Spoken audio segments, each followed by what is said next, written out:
Welcome, everyone, to a very special episode of Legends and Lectures. I'm here with Jeremiah McCall on Dragon Quest Day. Yay! Dragon Quest Day celebrates 40 years today, which tells you how old both of us are, because we both know it. But more importantly, we're here to talk about Jeremiah's work with gaming the past and how games in general are used for education. So, Jeremiah, for those who don't know you, please tell everybody a little bit about what you do. Sure. So I am a career-long high school history teacher. I've been teaching 26 years now. Oh boy. Uh, I know the last 24 here at Cincinnati Country Day School, where I will assuredly retire from in case or unless something really horrible happens. Let's hope not. Um, and so my PhD is in Greco-Roman history from Ohio State. And I do a lot of work with historical games in history classes and history education, and also some work in historical game studies, which is sort of the academic side of that.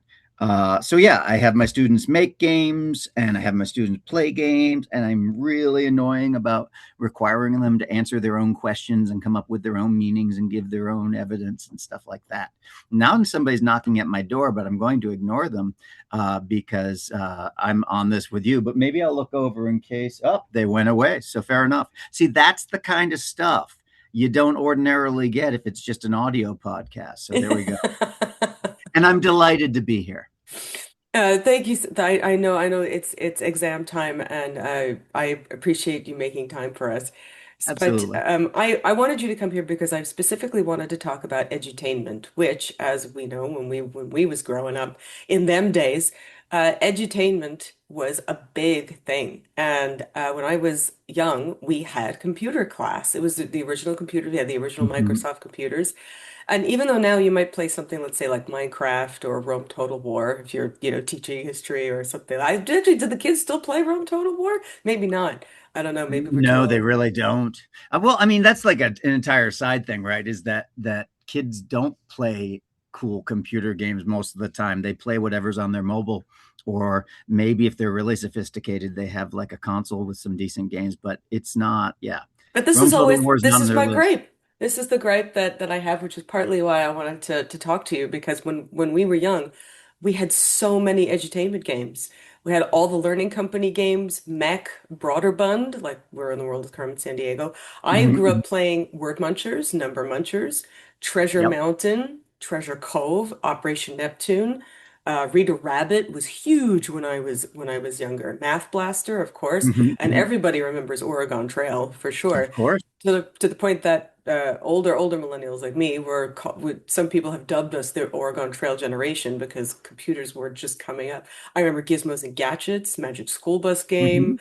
and more important, I remember Microsoft had a whole Microsoft Home series, CD-ROM series Oh, interesting. that had all this entertainment software and games. So they had Fine Artist Creative Writer with Mixly, which I loved, which I credit to maybe badly for me wanting to become a writer because I loved it so much. I used to make my own books at home with Creative Writer. They had Animal Fun, which I played, and of course, the very amazing Encarta Encyclopedia. That was part of Yeah, Microsoft Home, and we all played I the Mind remember. Maze to death. And people might not remember these things. Maybe they remember Mind Maze and the Jester, but making education a dungeon crawler, it was absolute genius. Mm, And mm. I look at things like this and I go, why don't we have these things anymore? These were perfect for being in a classroom. People don't remember that Microsoft Home series, but there was tons of educational stuff, not only encyclopedias, but Flight Simulator came out of it. And while Right, right, and for while sure. Flight Simulator is now its own thing, this is where it came from, this whole edutainment aspect of it. So do you remember any of these things when you were younger, and how much did these things influence you? Well, so only a little bit. I've got about 12 years on you. And so you're describing the 90s pretty well. And I would have been a kid in the 80s. So I did have a computer lab, and we were using, old school logo, making the little tortoise move around. And we did have Oregon Trail. I probably played the 1980 five or six version of it or something like that. So I have some memory of that. It's interesting because edutainment, you have such a positive response to it, and that's really really cool. It's come under a lot of flack, really, as a concept. But yeah, I mean, it was a very interesting time. I remember Encarta, now that you mention it, and I remember just how neat it was to think about like CD-ROMs and all the stuff you could have on there before the internet. So yeah, it was an interesting time. I think I don't know, as you know, I kind of my lane is pretty much history and history Hmm. education. So I don't know what's going on, sort of like in the bigger fields there. But my sense is that in history anyways, what I've been trying to do is move away from sort of the gamifying, move away from taking whatever you're doing and turning into a game, but instead just using the games Hmm. themselves as something interesting. And I don't really know where that is in sort of ed tech today. Nowhere. um, That's why yeah, that's why you're here. yeah, Nowhere. no, I think you may be right. I think um, there's and by the way, totally not to rain on your parade for loving edutainment. I think it's fantastic, like how much you like got from these things. I was just suggesting, I think what happened is, what did happen? What I did, mean, no, but that's Sam. the question. That's the question. What did happen? Because Nintendo took up the cup. They started doing things like Big Brain Academy was Mhm, mhm, huge, mhm. huge in the day, and even Brain Age, huge. But after the Wii and DS era, these things really declined. And even though there are some edutainment games still in Japan, and all, they've just or even I would say programs now, right? Because you can Right. actually take their actual educational courses that you could take through online through a gamified sort of thing. And they've just completely disappeared. Like I know people teach with Minecraft. I know people teach like low-key engineering for kids with Minecraft, the Right. educational version. I know people use Civ for obviously Civilization for history. I know people teach archaeology with World of Warcraft, but in general, the that whole aspect has gone. Where and I always tell them I always use games as an educational tool for kids who let's say are struggling. And so when it comes to let's say kids who are having difficulty reading, let's say they can't read a book. So you know Right. what? You like games? I want you to pick an old school RPG. I want you to pick like Final Fantasy VI. And then I want you to play it. And that will just because there's no voices, right? But it forces them to read. Right. And they don't realize that they're reading 100,000 lines of dialogue, but they have to Right. if they want to get through the game. And so even games like that can be used in an educational capacity. So Okay, that's tell us a helpful. little bit about how you use games in the classroom. Okay, I'm glad you told me some more because I see where you're coming from. Um, so get first of all, first disclaimer. um I'm not a butthead. I'm really not. So if I feel like there's like sort of certain definitions that make more sense to me, that's just from my environment and my bubble and stuff like that. And secondly, who the hell's going to be in charge of these things anyways? But I think what I would do is distinguish. To me, you're talking about several really different uses of games, and Hmm. that fascinates me. Edutainment, I don't know anybody who uses that as a good word except for you, which is really kind of interesting. I And I think I think think, it's because edutainment has been taken over, let's say, by something like Duolingo, which I do not recommend as a language learning software. And I would rather say that Duolingo has gamified education rather than edutainment. Edutainment is something that is entertaining you, but also educating you at the same time. So yeah, something like Sesame Street, that I would say when we were kids would be edutainment. Whereas yeah, yeah, yeah. Duolingo, I would say, is gamifying learning. And I don't actually think that you can learn language well from something like Duolingo because it'll teach you vocabulary and it might teach you basic grammar. It does not teach you practical application, and that's the biggest problem. So I So d yeah. mm. Oh, I'm sorry. I was just going to say, yeah. So we're exactly on the same page. I just would have said that edutainment was that stuff like Duolingo because that's usually why it gets the bad name. But so anyways, ditching that because it doesn't really matter what we call it. What you were saying is it makes a lot of sense, right? It seems like you had several different uses. The reason stuff like Math Blasters went away is because it's not integrated into the game system. Where we get to sort of that bad meaning of edutainment, right? You're flying through the sewer or something. I did one once. I mean, it was way after my time, but I wanted to at least say I'd looked at it. And I just remember flying through a sewer or something, and then there was an octopus, and the octopus had arms with multiplication things on them. And there was nothing about the content that was linked to the thing that they were trying to learn. There was nothing mathematical about the content. It was just quizzing you. And so, yeah, that's the kind that a lot of that kind of qualified as. It was chocolate covered broccoli is the kind of phrase that a lot of people used at the time, right? It's kind of these school facts they drill you on, but then they try to make it look a little better. But what you were talking about were a couple of different things. One, I think, and I think they're an important distinction. You were first of all not my area, but I picked up on it as soon as you said it. That idea of building literacy through Hmm. having kids engage with RPGs and stuff like that. That's not what we kind of consider the drill and kill put into video game form that is often associated with that word edutainment. That's right, understanding literacy as something being more wide and more complex than just reading a book. So that's cool. That's a really good use of it. And then you also, I mean, not that I'm the arbiter of what's cool and how to use it. Sorry, I'm very well aware that um, I'm very well aware that lots of people like to make grand statements and think that they've got the answer to everything, and I do not have the answer to most things. Anyway, you were saying civilization and stuff like that. That for me is my sweet spot. So for me, I'm interested in games that for history education where the game itself has at least a reasonable model. I call them defensible models Hmm. about the past. It's not going to be accurate all the way through. Don't even know what that means. It's not going to be used as a textbook to kind of pull stuff in, but what it's going to do, I think, is give you what I call a historical problem space, a situation where you're taking on the role of a past actor, trying to figure out how to do stuff.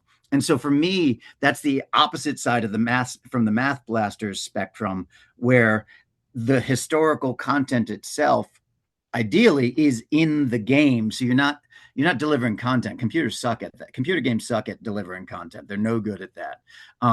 Rather, you're looking at systems and models and kind of critiquing those. So that's kind of my big approach. So, what games do you do would you use for history? We talked for like Yeah. a few seconds about, I don't think the kids are playing Rome Total War, but that was a No, great they are one. not. I used to make them. I first started using computer games in the classroom here 20 years ago, and we have a laptop program. I'm really fortunate to be in this school with those resources. And we used to use demo discs. I was able to get demos of Rome Total War. Was one of the first games I used Nice. back in like 2007 or something. Yeah. So what I use now, well, so like this year I didn't actually use computer games very much because I've been having sort of this board game renaissance in my life. But the games that I've used the most over the past like video games over the past 5 years. There's a good city builder called Nebuchadnezzar that I like, Hmm. where you're building a Babylonian city for my ninth graders. There is Through the Darkest of Times, which is a great game about resisting the Nazis. I use that with my 10th graders. Um, I used to use Civilization a lot, and I found so actually like the first time I ever spoke publicly on games and history was actually like 21 years ago this month, and it was on Civ. And what I found is Civilization's a fantastic game. It never really worked with my teaching style because I like deep dives. And so I did better with a game like Nebuchadnezzar, where it's like, okay, let's do a Mesopotamian deep dive and look at sources and stuff. Whereas Civilization was always like grand swath of history. But if you're doing grand swath of history, it's a really good game to use. So those are probably like my top three. There's a great not because it's appropriate, but great because it's useful. Colonizer focused game called It's a remake. It's Seven Cities of Gold, but it's not the original one. It's the one that was remade in 93 and everybody hated it, but it's on Internet Archive. And you are so clearly like conquistador point of view, which just is great for picking at that and talking about what was considered acceptable in 1993 for a game. Would that still be acceptable now? So those are some of the games I use. Oh, that's very interesting that you think about it from that point of view. Like I say, I know lots of people who use games in the classroom, but at different capacity, and it's interesting to see how, especially strategy games, historical ones, are really the ones that have stood the test of time. Because we Mm-hmm. talk about where did strategy games go? Where did they go? And a Mm-hmm. lot of them, when I was in university in the early 2000s, we had tons of strategy games. Obviously, there was StarCraft and there were, all the original Mm-hmm. Warcraft series. I played the heck out of Warcraft 3. But those things are now, I don't know whether they're popular in certain places, usually in Europe and East Asia, but for some reason they have just died out in North America. And I think that they really were and are a really great educational tool for many things, obviously Mm-hmm. for learning history, but also strategies, teaching critical thinking. Mm-hmm. How are you Mm-hmm. going to get around this person? How are you going to outsmart Yeah. them? And people don't realize in history, people played war games. That's what they did. Sure, absolutely. No, I think you're right. I mean, strategy games are, I mean, usually I have to go with indie game developers, which I like Hmm. anyways. But, with the exception of Civilization, right? The big market history games are going to be third-person shooters and Assassin's Creed. And Assassin's Creed, I mean, fantastic game. Nothing that I'm saying here is any shade on anybody's like actual game or how I feel about it as a game player. It's really more kind of like how can I use it in a classroom? And the so the thing about Assassin's Creed, okay, You'll so notice I did not mention it for a very yeah, specific, yeah. yeah. Well, so the thing about that is even if you take the Discovery Tour, um, Assassin's Creed is going to help show you to some extent what a historical place looked like. Mm. The only things you can actually do in there historically are wander around and see the sites.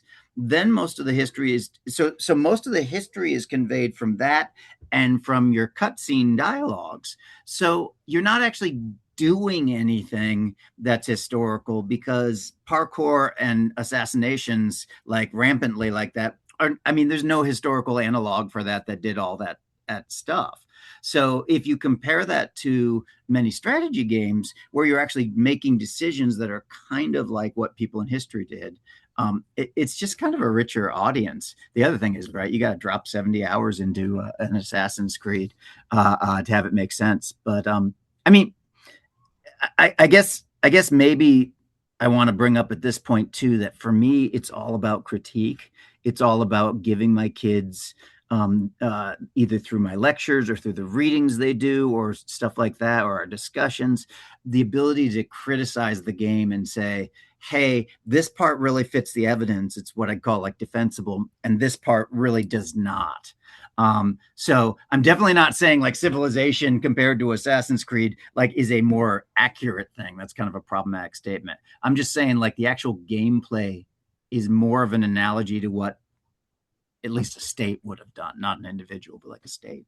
Oh yeah, I go on about this all the time. How Assassin's Creed not accurate at all, and it's gotten less accurate as time's gone on. We've had whole discussions about Assassin's Creed Valhalla and us going, why are there druids in this game? This is the Viking Because Age. they're Why are there cool. druids in this They game? sing. They sing to oak trees. I don't actually know. By the way, that was no shade on modern druids. I was just being ignorant about No, ancient. they're obviously they're very, very different. But Yeah. I'll take your word for it. I'm ignorant on most things in the world. Not video games, not ancient history, and not teaching ninth and 10th graders, but so many other things do I not know.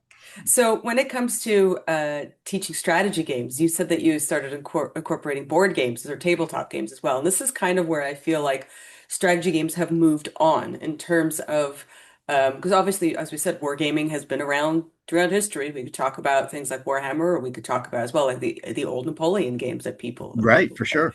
or even the World War II games that people play. But I think that since with the board game renaissance of the early 2000s, I really think that strategy games have sort of moved away a little bit. There still are some on Steam that you can find, but they've moved away a little bit from um, the online gaming sphere. Maybe we could argue something like Baldur's Gate 3 obviously could be it's an RPG, but yes, because it's turn-based, we could see that there's some strategy in it. But I think that the board game or the tabletop space has really expanded on Mm-hmm. the educational and strategy game field. So can you tell us a little bit about what tabletop games you use? Please don't say diplomacy. Please don't say diplomacy. Okay, but I got to ask you later why you don't want me to say diplomacy, but I'm No, not actually I using just it right hate, now. I just hate that game. What? Come on, wait a minute. I'm gonna go get my garage Of sale course, I old knew version. it. Look at that. Of course. Um, Beautiful box. Beautiful I box. did use diplomacy in a class once, but I haven't used it in a long time. So okay, um, I so when I wrote Gaming the Past, so I wrote Gaming the Past. Actually, Gaming the Past came out 15 years ago, like 3 days from now or something like that. I was like, wait a minute, I feel old. Let me look that up. And this is what happened. And I did a second edition in 2023. It's basically all about how history teachers can use video games to do critical analysis in history. And I think two things happened that shifted me to board games for the moment. I'm not done with video games. I just took a break. One, maybe three things. I always say that to my kids. I'll be like, my students are like, "There's two things that caused this," and then I'll list five. Um, One is I had done video games. I felt pretty comfortable that I had already written the book I wanted to write on how to use video games in the classroom. And I'm Hmm. always learning, so something new there. But two, you said, right, this board game renaissance. Um, um, there are games now. I mean, like when I wrote the first Gaming the Past, there were barely any historical board games out there that you could play. You know, they were all like those Napoleonic games and stuff where you had, right, the combat results table, yeah, the combat results table and all that jazz. And now there are so many games that are reasonable to play. So what I found is, and so I kind of wanted to do that frontier, and that's why I started moving into the next book that's coming up. That's on how to like have teachers design them board games. Anyway, what I found was board games like when they were all really hard like to play and hard to find, logistically it was so much easier to use a video game. But now that they've all gotten easier and they're easier to kind of find and they're not necessarily always incredibly hard to purchase, it's actually a lot more logistically friendly to have my students play a board game a lot of Hmm. the time. So that's kind of all come together, I think, in the last sort of decade or so. But I use let's see. I should like promote, right? I use since right theoretically somebody might actually want to watch this video, even though you said most people like the audio. So there we go. We Ah, got roll Roll the through the Baby, ages. That's the a good one. Bronze Age. Love this game. And no, I don't use diplomacy. Sorry, that was just I'd always joke about diplomacy, risk, and like Twilight Imperium. Please do not talk to me about Twilight they are not Imperium. yeah, risk is fun, but it's not a model of Yeah, anything. Seven Wonders is great. I love Seven Wonders. And this is the architect's version, which is nice. It is not so you have to. Oh, this is a good one I use with my 10th graders. Crisis 1914. That's a really good one for World Oh, War One. nice. Um, when you're using games with teenagers, you have to forget the age minimums for learning a game in my experience. I love teaching teenagers. It's been like such a great journey the past like quarter century. But if you're forcing a kid to play a game in a class, forget everything you think about like how easy it will be for them to learn to play and how they will be overjoyed the whole time and it will be easy. No, there will be some kids that'll do that, but there'll be a lot of kids that go, I don't like this. This is like nothing I've experienced. I don't really want to do this. I mean, if it's new in the year, I don't really trust you, weird teacher person.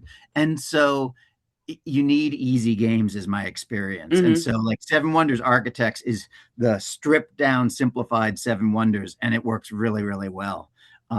So I use games like that. I make board games sometimes. I've designed a few that I use with my kids. And then now one of my big things is having my students actually design their own. So they have to research and design their own history games, which is That's cool. great. I think that's great. Make them do the work. You It also takes so much to figure out. Like you have to know a subject to make a game about it. You really do. You also incorporated as well interactive text. And I think this is great Mm-hmm. because as well, like especially with the choose your own, we grew up obviously with choose your own adventure, but we did have educational ones. And Mm-hmm. there's the I think the engine there's an engine from Inkle that who have made Yep. many different interactive text games that you can use. And same thing with the choose your own people. They have their engine online for people to use for free.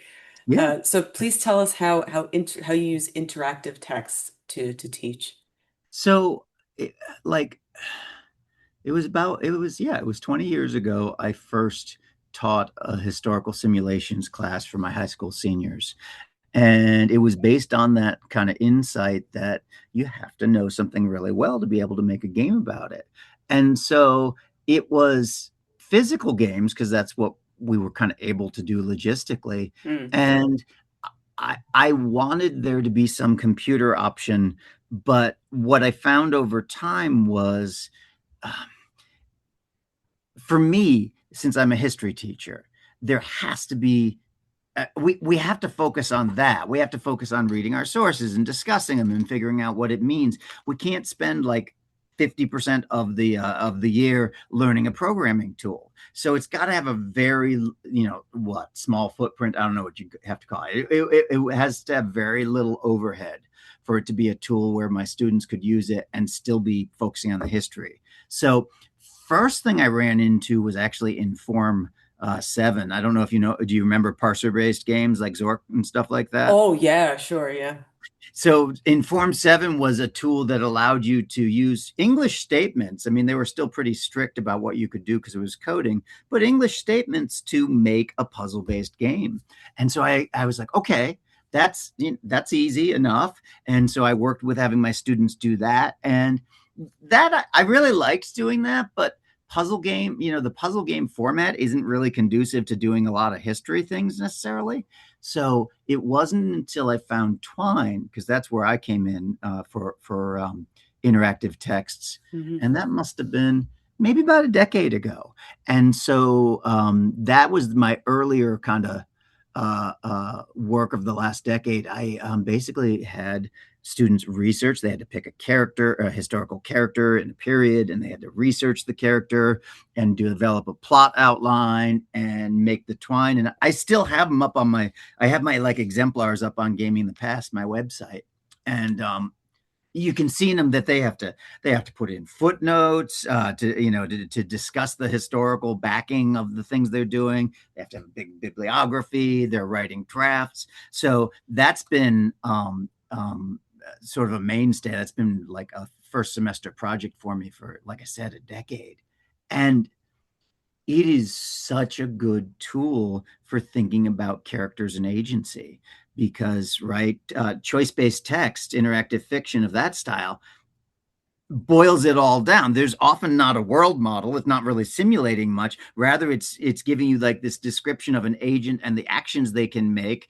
And you could write it any old way you want, but if you wrote it in a way that was kind of focusing on the history, you can really explore a character and their motives and the results of their actions and stuff like that. So I have my students doing a lot of that. And so for gaming the past, what is going to be next to add to it, do you think? Or perhaps you find that you want to incorporate games in another way. So right now, I've really been focusing on the design side. I still have my students play a lot of games because I think that's helpful. But well, it's really helpful. But if I had to choose, if it was like you only get one of these, I would have my kids make games every time because the thinking and the research and the play testing, everything like that is really really powerful. But I don't have to choose, so I have them play all sorts of games and critique all sorts of games and build all sorts of games. Not the only thing we do. My colleagues and I like to tease myself about that. There is a lot going on. I happen, for example, to be really particular about wanting my kids to write well, and don't even get me started on LLMs can do it for you because they can't. And they shouldn't. And it's really bad for the environment. Look, I got myself started. Jeez. Oh, Okay. you're preaching to the choir here. I knew, We tell see, people I all knew the that, time. but I knew that. So I've so this next book that's coming out in August, Designing Historical Games, I'm really excited about because it goes through and says, teachers, if you want to make board games that are historical, to do that kind of thing we were talking about at the beginning, where the history is part of the game model, not like a tack on. Or if you want to make interactive texts, and I describe most of it in Twine, but I definitely point out Ink. That's a great tool too. Then this book will show you how to do them, but it'll also show you how to guide students through. How do you assess it? How do you support it and stuff? And then, yeah, I don't know what the next frontier is. I uh, I have so I think for me, I about 13 years ago came up with this framework that I call the historical problem space framework, and it's basically how do you analyze a game history, because games are games about history are histories Hmm. if we understand that histories are selective interpretations of the past, and there's no rule that says selective interpretations of the past need to be written. It's just they have been for so long that some people forget and think that that's the only way you can do things. Um, so I spend a lot of time talking about this idea of how games about history always have some kind of agent, and that agent always has goals, and those goals are contextualized in a game world, and you get to make choices about how to achieve those goals. This is true of Dragon Quest too. This is true of It's every true. game that has an agent in it.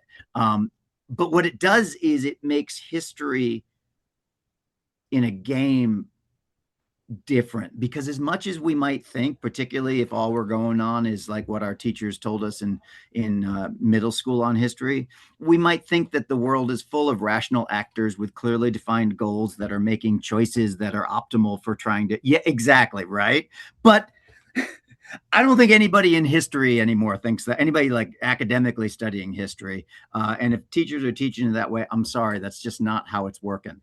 Right. I mean, go read Freud. Not that I'm, anyways, that's a long digression. Um, so I've been spending a lot of time, and I really got to do some of this with this latest book, kind of laying out here's how you should analyze a game, or a good way to. It's not the only way. And like these are the different components and stuff. And if you're interested, I've got articles. You can find me. I have them all on my Game in the Past website.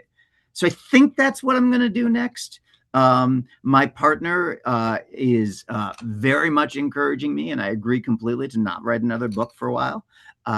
This is my seventh book that I've written, and I have been under contract for a book for the last 15 years straight.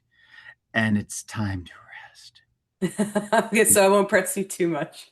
It's time to no, but but I think that's what I'm going to do next. When I actually get another book in me, it probably won't be a history book. It'll probably be a let's look at games as history and just like lay out all of that, and with examples and board games and computer games. You think they're different, but they're all Oh no. problem spaces and stuff Yes. like that. So I think that's where I'm going next. Wonderful. Well, whenever that does come out, I hope you'll come back and tell us about it. We can really I will. deliciate over the games as a history, because that's really part of my jam. That's what I do as well.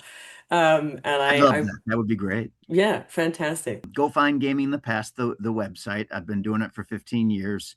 There is nothing I've written other than like Gaming the Past, the book, that you can't get for free on my site in some kind of published article form.